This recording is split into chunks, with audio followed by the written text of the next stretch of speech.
Oke, kita kembali di program Rema, saudara-saudara, teman-teman di dalam Tuhan Yesus. Kita kembali dipertemukan dengan orang-orang hebat di tempat ini. Yes. Dan hari ini kita ada di Bukit Keraton Sentul, Brother. Yes. Kita ada di tempat yang sangat recommended untuk teman-teman bisa datang ke Sentul, mampir ke Bukit Keraton. Hari ini kita mau bahas sesuatu yang sangat menarik, Brother. Yeah. Namun sebelum kita masuk dalam topik pembahasan kita mesti kenalin dulu teman kita yang baru. Anggota kita yang baru ya kan? Sebenarnya beliau ini adalah orang lama, saudara. Ya. Hari ini baru bersama dengan kita. Ya. Namanya siapa? Hambanya? Nama saya Aman. Aman. Namanya kebetulan Aman, tapi memang kalau ada abang ini aman semua memang. Aman Tan. Oke. Itu saja mungkin perkenalan kita, Brother, Ya. untuk teman kita yang baru dan saat ini saudara-saudara atau kekasih-kekasih Tuhan, topik kita di saat ini di segmen ini itu bukan hanya sekedar menarik, Yes. tapi ini topik yang sangat mendalam dan ini menunjukkan seluruh dimensi iman kekristenan, Brother. Ya.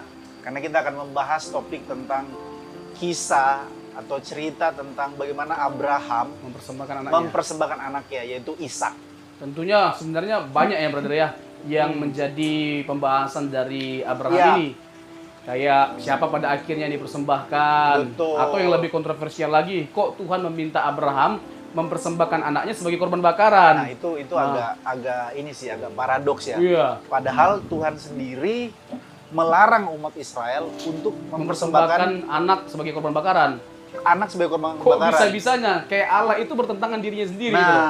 Nah, ini itu- sesuatu yang kontroversial. Itu bisa kita bahas lebih jauh. Iya, Brother. yang membuat topik hari ini menjadi lebih menarik untuk kita Yoi. sampaikan. Nah, sebelum kita bicara soal mengapa Allah meminta Abraham mempersembahkan anaknya atau kontroversi siapa yang dipersembahkan, Ya. anaknya atau anak yang lain, coba kita mulai dari pembahasan dari sejak bagaimana Abraham dipanggil oleh Tuhan, Brother. Wah, ini menarik sekali Dari ya, brother. Kejadian pasal 12. 12. Mungkin saya baca ayat pertama kali sebagai pengantar bagi kita di segmen kali ini. Jadi Abraham dipanggil oleh Allah. Jadi sebelum dia berganti nama jadi Abraham, sebelum namanya Abram.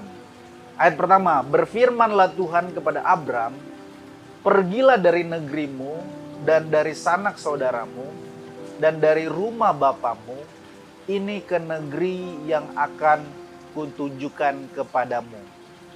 Jadi Allah berfirman kepada Abram, pergi dari negerimu dan dari sanak saudaramu, dari rumah bapamu, ke negeri yang akan kutunjukkan kepadamu.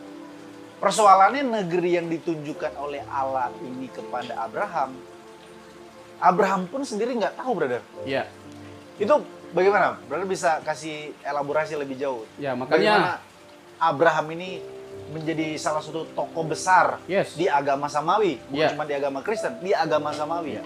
Abraham menjadi tokoh besar, bahkan dikatakan Abraham sebagai bapak orang berduit, Brother. beriman. Beriman, ya? salah. Pikir berduit. Bapak dari orang beriman. Ya. Bisa Brother coba elaborasi tentang panggilan Abraham Ya, memang nggak bisa dipungkiri ya. sambil aku minum, Brother. Ah, minum udah makan. Ya kan? Minum udah Bang makan. Aman santai, pembahasan kita ini santai. Diskusi Yoi. santai nih Bang Aman. Santai Biasa aja mendalam. biasa aja buka paman. Santai, kemasannya dalam tapi tetap ya kan ada jokesnya, terus ada entertainnya. Siap. Ada Bang Aman soal yang main jago Yoi. sekali soalnya skillnya nih brother. Oke, sambil Nah. Brother jelasin. Kita nggak bisa pungkiri ya, Abraham itu adalah seorang tokoh yang luar biasa, yang memberikan satu teladan yang luar biasa untuk kita contoh. Ya. Dia pahlawan iman lah bagi setiap kita. Ya. Kayak misalnya, tadi brother sudah singgung ya, Kejadian pasal yang ke-12, itu pemanggilan Abraham. Ya. Kalau kita bicara tentang tujuan utamanya adalah penggenapan janji Allah atas seluruh umat manusia, dimulai dari seorang tokoh yang hebat bernama Abraham. Nah, ada 3 janji ya yang bisa kita kutip Apa tuh? dari Kejadian 12 tadi, brother. Oke. Dari ayat yang kedua, aku akan membuat engkau menjadi bangsa yang besar, Ya. memberkati engkau serta membuat nama masyhur, memberkati engkau secara pribadi, terus membuat namanya menjadi masyhur. Jadi ada 3 janji yang Tuhan berikan kepada Abraham. Tapi satu hal yang menarik yang nggak boleh diabaikan. Apa itu? Yang selanjutnya, dan engkau akan menjadi berkat. Jadi ini adalah panggilan atau tanggung jawab yang harus kita penuhi. Ketika kita diberkati, ingat tujuan kita haruslah menjadi berkat bagi sesama. Dan memang kalau kita boleh lihat ya, secara utuh, secara umum, secara lebih mendalam, Allah bermaksud untuk memberkati semua bangsa lewat keturunan Abraham. Nah, ini nanti di segmen kedua menarik untuk kita bahas. Keturunannya itu yang dimaksud adalah Yesus Kristus. Nah, itu nanti di Galatia 3. Yang merujuk kepada Yesus Kristus. Iya, Galatia 3 ayat 16. Oleh keturunanmu. Jadi tunggal, bukan keturunan-keturunanmu atau jamak. Tunggal itu maksudnya Yesus. Lewat Yesus Kristuslah pada akhirnya berkat Allah tercurah kepada semua bangsa. Berkat apa itu? Keselamatan. Bukan berkat materi, tapi berkat keselamatan. Nah, kalau saya Sebelum mau lebih jauh, brother, Maaf. jangan lupa ada 3 tadi kan? Ya. Ini baru pertama. Ya. Yang kedua apa? Tadi memberkati dia secara pribadi. Oke. Terus namanya menjadi masyhur. Oh. Nah, kita mau bahas secara praktis dulu terkait dengan teladan iman dari Abraham ini, brother. Boleh. Ya. Nanti kita akan bahas terkait dengan yang dipersembahkan oleh Abraham itu siapa. Ya. Tapi Secara sebelumnya, praktis bagaimana? perjalanan iman dari Abraham ini adalah sesuatu yang sangat mengagumkan.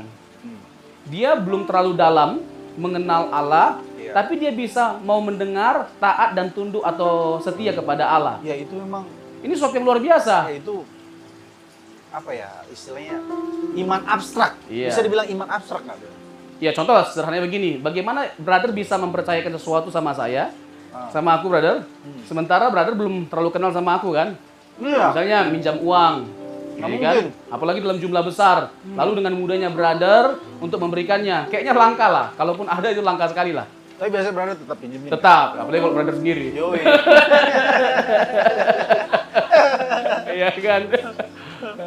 Dan banyak yang begitu. Yoi. Yang belum dibalikin.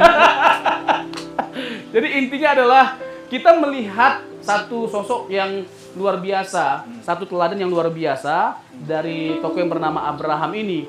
Jadi dia bisa menunjukkan imannya lewat kesetiaannya, ketundukannya. Dan memang kalau kita bicara iman, brother ya, iman itu bukan hanya soal euforia, soal semangat yang menggebu-gebu, soal selebrasi. Iman itu adalah soal tindakan nyata.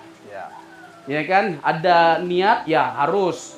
Ya ada komitmen, ya harus. Tapi pada akhirnya itu harus disertai dengan yang namanya tindakan atau pengorbanan. Dan itulah yang kita lihat dari Abraham. Dia meninggalkan Ur Kasdim, tanahnya. Waktu itu salah satu tempat yang sudah maju.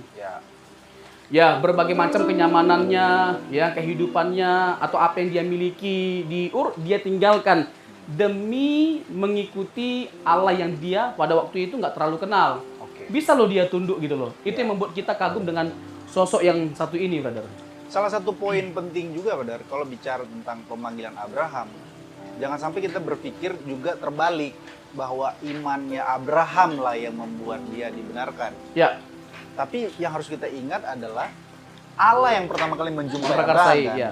Jadi bukan Abraham yang mencari Allah. Ya. Disitulah perbedaan kita ya dengan kepercayaan yang lain, bahwa kemudian kalau bicara tentang iman Kristen, Allah yang menjumpai manusia itu, Allah yang datang kepada Abraham, lalu Abraham merespon panggilan Abraham dengan iman dan tentu dengan tindakan-tindakan, perbuatan-perbuatan yang Abraham lakukan, termasuk dia keluar dari Ur Kasdim, tanah tempat di mana dia begitu nyaman di situ. Iya. Kan keluar dari zona nyaman itu kan sebagai Gak gampang iman, itu. itu nggak gampang. Ya betul, ini menarik brother ya, terkait dengan memprakarsai ya, Allah yang memprakarsai. Iya. Jadi dalam konteks kekristenan, segala sesuatu yang dilakukan oleh Allah itu diliputi oleh anugerah atau kasih karunia.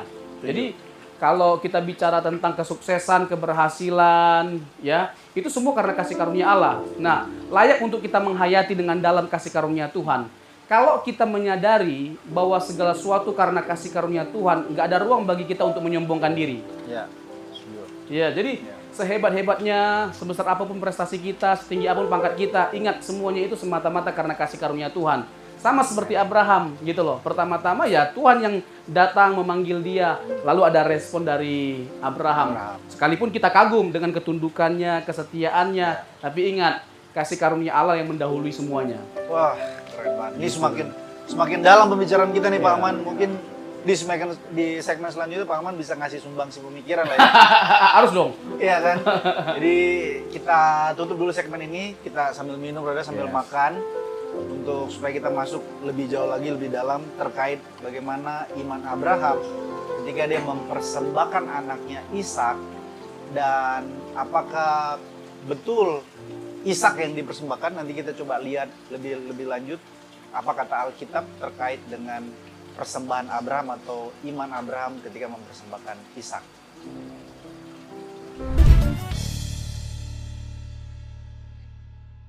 Brother, kita lebih lanjut kita ngobrolin soal bagaimana iman Abraham mempersembahkan Ishak anaknya. Tapi sebelum lebih jauh, kita harus katakan tempat di mana kita syuting saat ini di Bukit Keraton. Ini wedang uhunya enak banget. Kuenya juga enak. Kue juga enak. Pemandangannya indah. Waduh, ini paten sekali. Lengkap ini lah. Sangat recommended di daerah Sentul, Bukit Keraton. Oke, kita lanjut ngobrolin soal Persoalan intinya. persoalan yang lebih inti lagi, brother.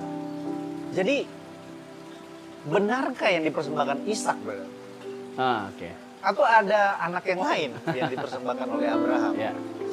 Lalu nanti coba brother lebih jauh menjawab isu terkait dengan kenapa Allah menguji Abraham, iman Abraham, dengan cara mempersembahkan Ishak yang notabene anak tersebut adalah anak yang sudah dinanti-nantikan oleh Abraham dan Sarah.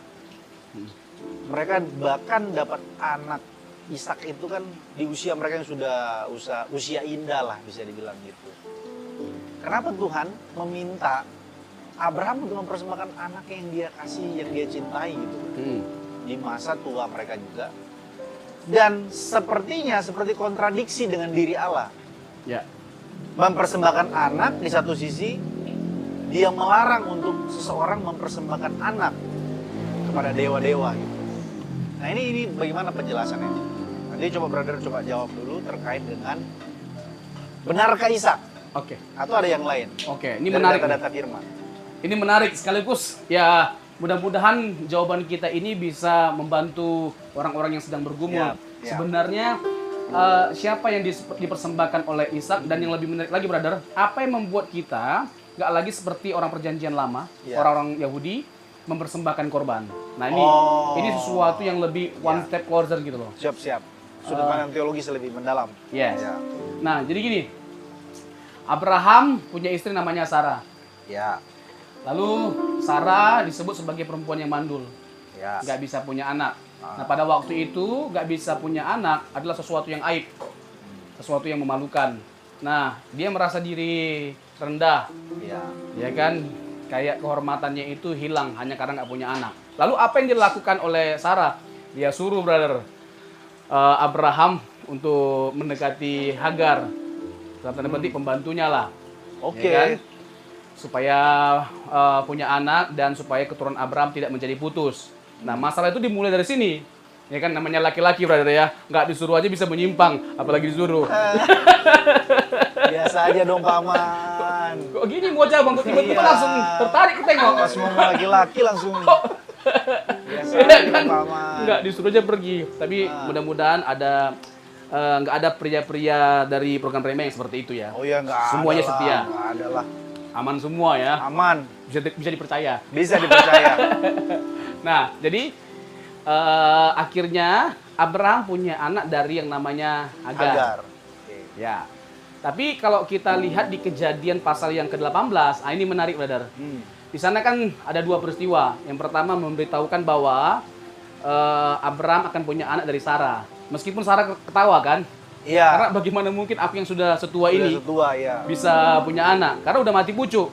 Yoi. Kalau umur sudah tua begitu, akhirnya punya anak umur 90 tahun. Jadi kan udah tua begitu, udah nenek-nenek. Iya. Ya kan, itu bukan mati pucuk lagi, mati semuanya. Udah tua lagi. Iya. Iya. Nah, di Kejadian pasal 18 itu dikasih tahu, dinubuatkan, Tuhan yang kasih tahu langsung bahwa Abraham akan punya anak melalui Sarah loh. Ya, terus peristiwa yang kedua terkait dengan Sodom dan Gomora akan dihancurkan. Dihanguskan, ya. Nah, itu nanti terjadi di kejadian pasal yang ke-19. Nah, akhirnya punya anak lah. Dikisahkanlah dalam pasal 21 dari kejadian. Nah dulu, penekanannya adalah Allah memberitahu Sarah, Allah memberitahu Abram bahwa engkau akan memiliki keturunan dari Sarah. Dari Sarah, itu jelas. Oke. Dan Sarah ketawa. Karena apa ketawa? Dia sudah tua. Mungkinkah aku yang sudah tua begini masih punya anak? Gitu loh. Tapi Tuhan bilang begini, nggak ada yang mustahil bagi Allah. Sama seperti waktu Maria dikasih tahu malaikat bahwa kamu akan punya anak tanpa ada hubungan. Ada hubungan, lalu apa kata malaikat? Tidak ada yang mustahil bagi Allah. Nah ini yang menarik ya. Kalau anaknya dari Hagar, anak terjanji itu adalah dari Hagar, nggak ada mujizatnya, nggak ada peristiwa ajaibnya. Tapi kalau dari Sarah, justru kita terkagum karena sangat ajaib. Sesuatu yang ajaib itu dilakukan oleh Allah. Kan perkataan Allah kan nggak ada yang mustahil bagi Allah. Di kejadian pasal yang ke-18 itu. Nah singkat cerita, punya anak lah. Jadi dari Hagar satu, dari Sarah satu. Nah yang menarik adalah di pasal 21. Makin besar anak ini, lalu teringatlah Sarah, aduh, pernah anak ini merendahkan aku. Hagar maksudnya. Nah, dia pengen supaya Abraham mengusir Hagar dan anaknya. Akhirnya menjadi pengembara mereka. Sedih nggak Abraham? Sedih banget. Jadi dulu, sebelum lebih lanjut, kita harus buat kategorinya. Anak perjanjian itu adalah keturunan dari si Sarah. Ya, tadi ya? di kejadian 18. Di 18. Nanti dikuatkan sama pasal 22. Oke. Itu di pasal 21. Akhirnya diusir oleh Abraham lah Hagar dan anaknya. Tapi hebatnya, itulah Tuhan kita itu luar biasa baiknya. Jadi Allah berjanji bahwa keturunan Ismail itu akan diberkati oleh Tuhan. Menjadi suatu bangsa yang besar. Sama seperti keturunan dari Abraham, yaitu Ishak. Nah, di pasal 22, disinilah jawabannya. Di ayat 2, brother. Brother boleh baca dulu kayaknya. Oke. Kejadian pasal 22. Ya. Firman-Nya, ambillah anakmu yang tunggal itu, yang engkau kasihi, yakni Ishak. Pergilah ke tanah Moria, dan persembahkanlah dia di sana sebagai korban bakaran, pada salah satu gunung yang akan kukatakan kepadamu. Ya. Jadi Ishak itu anak yang tunggal dari Abraham dan Sarah. Yang kedua anak terjanji. Dan yang ketiga, apa yang membuat kita nggak perlu lagi memperdebatkan, nggak ada ruang untuk kita memperdebatkan atau meragukan bahwa Ishaklah yang dikorbankan, karena teksnya eksplisit sekali ngomong. Betul. Anak persembahkan anakmu yang sulung itu. Anakmu yang sulung itu siapa? Disebutkan namanya. Siapa? Ishak. Ini membuat kita nggak perlu membuka ruang untuk berdebat sama siapapun. No debat. No debate. No debat. Ya kan? Karena gini loh, yang kita percakapkan iman kita. Nah, landasan iman kita adalah Alkitab. Alkitab ngomong jelas kok. Yang dipersembahkan adalah Ishak gitu loh. Meskipun pada akhirnya yang dipersembahkan adalah korban lain, yaitu binatang, domba. Nah, itu menarik, nanti ingatkan brother ya terkait dengan itu. Siap. Nah, yang mau saya jelaskan adalah sesuatu yang menurut saya lebih deep lah, lebih dalam, more deep brother, deeper lah. Soal apa nih? Ya terkait dengan kenapa? Ya, kenapa Allah meminta supaya Abraham mempersembahkan anaknya yang tunggal? Teks memang nggak bercerita panjang lebar, tapi kalau kita bicara tentang sedih nggak Abraham, pasti sedih banget. Oh iyalah. Udah dia punya anak di usia tua, Iyalah. terus satu-satunya lagi. Kalau bisa saat itu Abraham ngomong dalam hati, Sarah aja Tuhan yang Jangan anak. jangan anakku ya.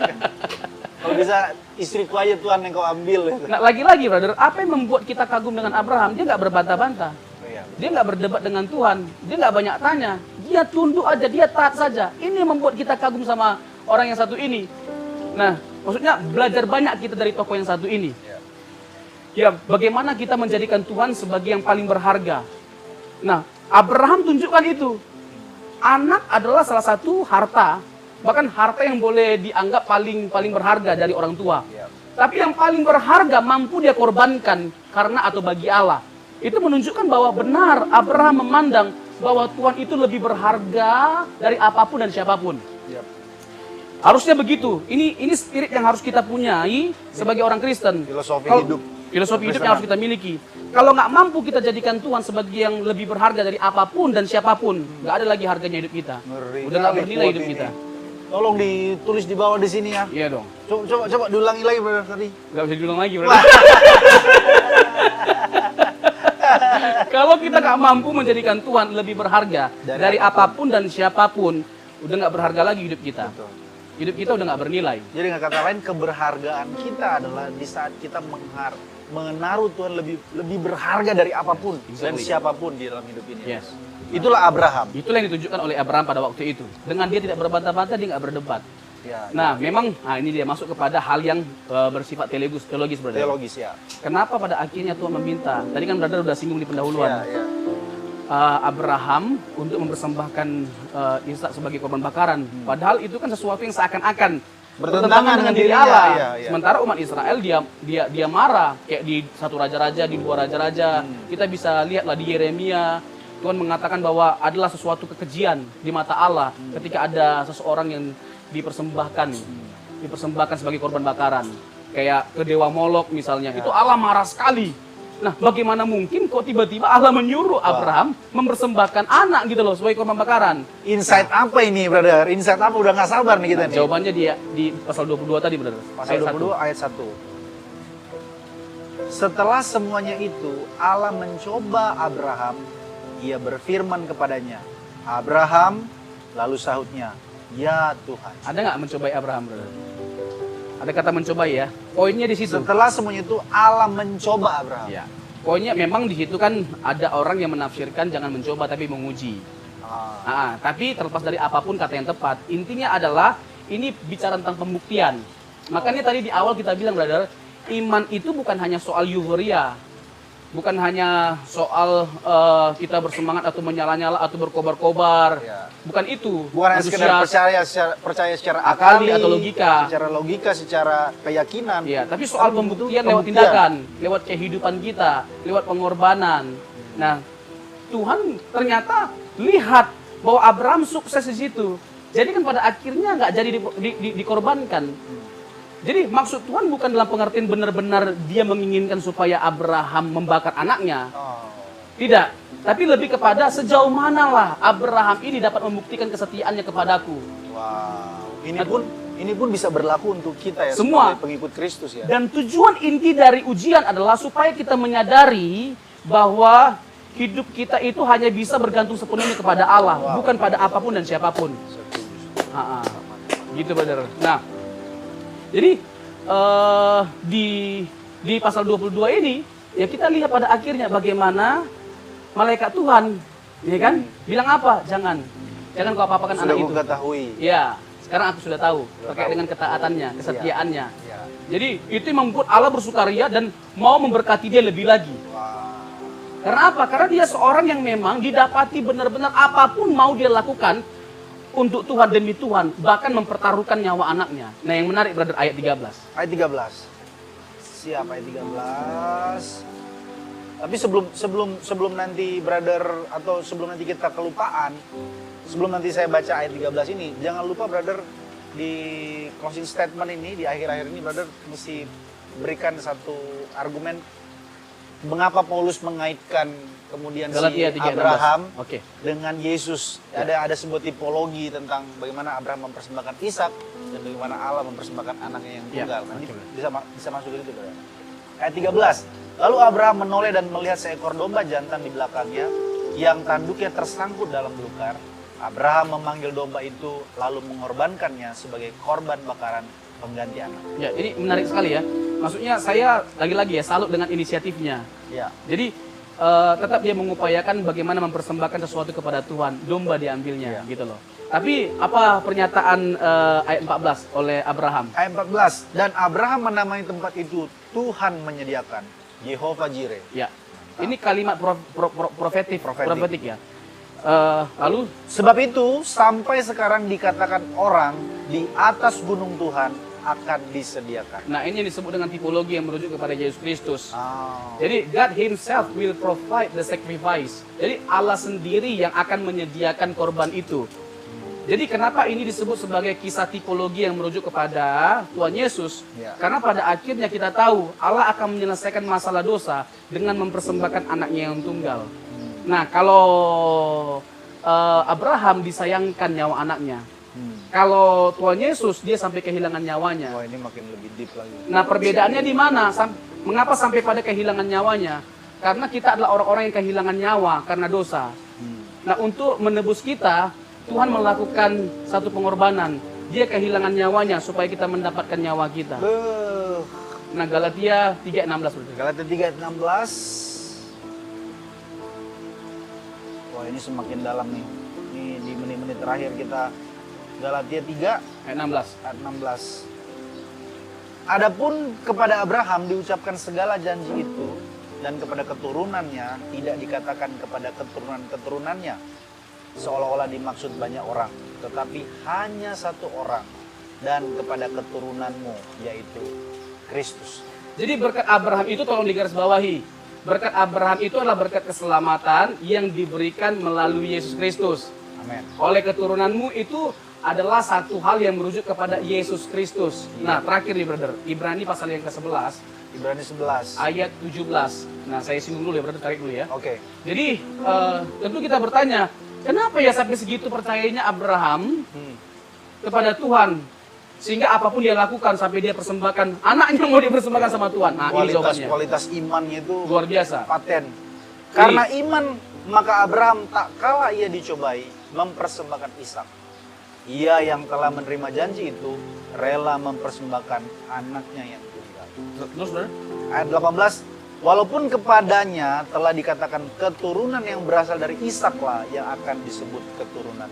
Terus? Karena ia berpikir bahwa Nah, ini Allah dia. berkuasa membangkitkan orang-orang sekalipun dari antara orang mati, dan dari sana ia seakan-akan telah menerimanya kembali. Inilah yang membuat saya itu merinding brother.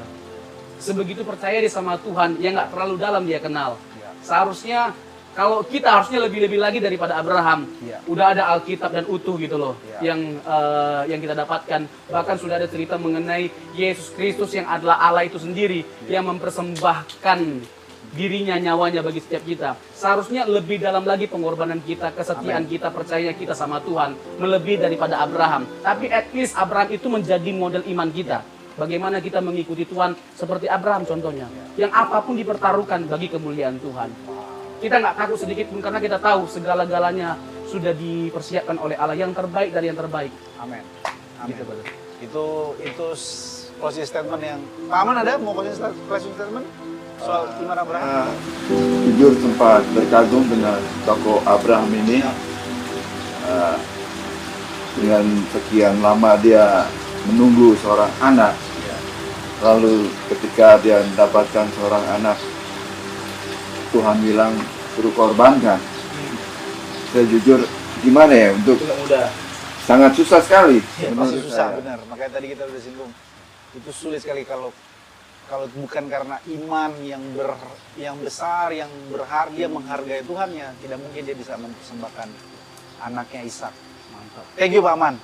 Oke, terima kasih atas atensinya. Program Rema, biarlah kiranya apa yang kita percakapkan ini dapat memberkati semua keluarga yang ada di rumah atau saudara-saudara semua jemaat Tuhan dan siapapun yang ada di sana. Mari kita memiliki iman seperti iman Abraham. Dia tetap taat, tetap tunduk dan menghargai Tuhan, menghormati Tuhan lebih dari apapun dan siapapun. Karena kalau kita tidak menghargai dan menghormati Tuhan, maka hidup kita tidak berharga ya, brother. Ya. Terima kasih untuk Bukit Keraton yang ada di Sentul. Sekali lagi kami pamit undur diri. Tuhan Yesus memberkati kita semua. Amin.